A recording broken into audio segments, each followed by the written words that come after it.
చాలా మంది చిలుక జోస్యం గురించి వినే ఉంటారు. మనలో కొంతమంది చిలుక జోస్యం చెప్పించుకునే ఉంటారు.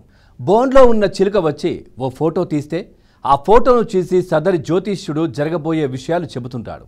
వాటిని కొందరు సరదాగా తీసుకుంటే మరికొందరు సీరియస్గా తీసుకుంటుంటారు. తమిళనాడులోని ఓ రాజకీయ నాయకుడు కూడా అలా సరదాగా చిలుకతో జ్యోతిష్యం చెప్పించుకున్నాడు. సీన్ కట్ చేస్తే పోలీసులు వచ్చి సదరు జ్యోతిష్యుణ్ణి అరెస్టు చేసి షాక్ ఇచ్చారు.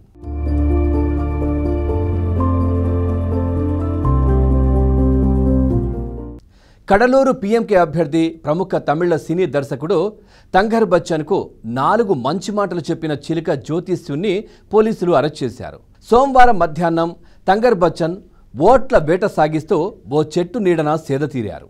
ఆ సమయంలో ఆ చెట్టు కిందే ఉన్న చిలుక జ్యోతిష్యుణ్ణి గమనించి తనకు జోస్యం చెప్పమని అడిగారు. ఆ చిలుక జ్యోతిష్యుడు బోన్లో ఉన్న చిలుకను బయటకు రప్పించి ఐఎన్ఆర్ చిత్రపటం కలిగిన చిట్టాను చూపించారు. ఇక ఐఎన్ఆర్ పటం రావడంతో ఎన్నికల్లో తప్పకుండా గెలుస్తారంటూ తంగర్ బచ్చన్కు తెలిపారు. ఆ మాటలకు సంతోషించిన తంగర్ బచ్చన్ ఆ చిలుక జ్యోతిష్యుడికి చిల్లర ఇచ్చి వెళ్ళిపోయారు.